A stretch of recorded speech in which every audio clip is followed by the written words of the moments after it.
position. Sure.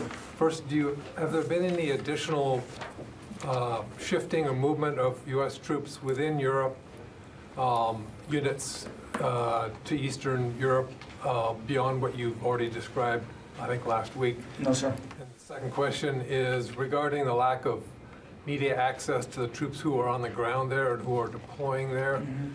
Can you just explain what the rationale is for that position of not providing full access? Sure. Well, first of all, thank you for the question, and we obviously have received the letter from the Pentagon Press Association leadership regarding their concerns over this, and we certainly appreciate you sharing those concerns, and we obviously respect those concerns very much.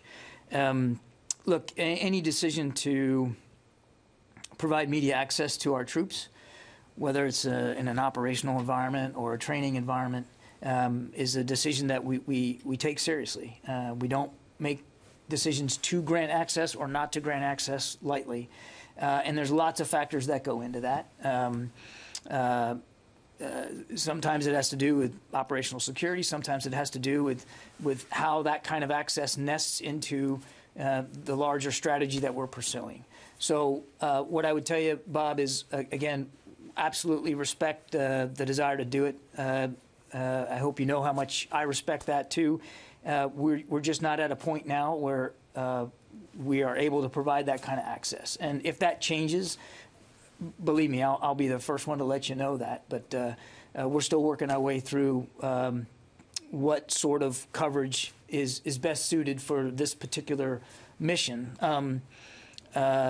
And I say the following not as an excuse or anything like that, but to remind this is a very small number of troops that are quote unquote deploying, and quite a few of them are actually just redeploying inside Europe, and that we have 80,000 other troops in Europe. So the additions that we're making, while the Secretary deems them necessary to reassure the eastern flank of NATO, they are but a small fraction of the total number of troops that we have in Europe and have been there, again, as part of our NATO commitments for a long time.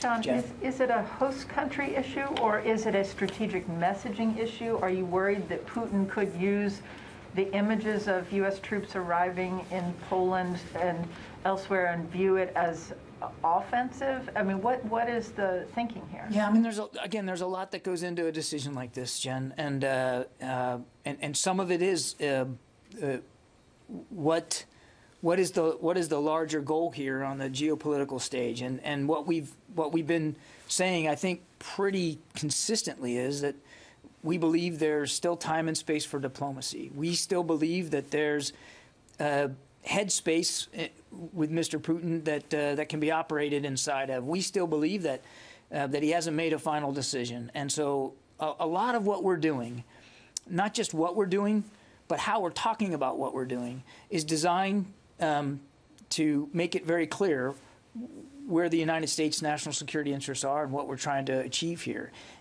In a nutshell, what we're trying to achieve here is a de-escalation of the tensions and a diplomatic path forward. And virtually everything that we've done, everything I've set up here, and quite frankly, everything I've not set up here, is designed to help us get to a better outcome, a peaceful outcome, a diplomatic outcome. Nobody wants to see, except with the exception of possibly Mr. Putin, any military conflict breaking out in Europe. So we're being very careful. We're trying to be very deliberate, and again, I would just beg your understanding of that.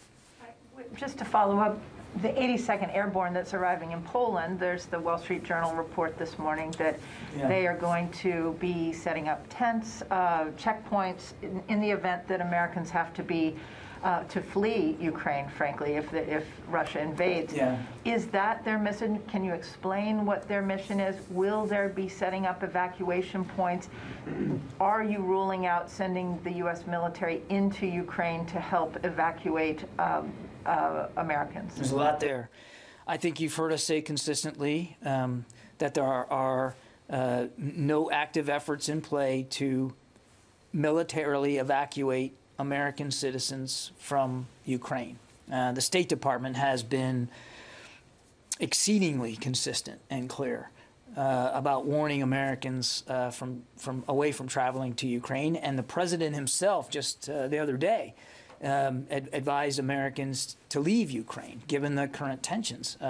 So there's been plenty of time and opportunity, and it's not a war zone. I mean, there's plenty of physical opportunities to remove yourself from Ukraine, including commercial air, railroads, good highways. There's lots of ways to leave, and all that is still at play right now. And again, we've said from the very get-go, there's no effort right now ongoing, nothing that we're expecting to use military assets to move Americans out of Ukraine.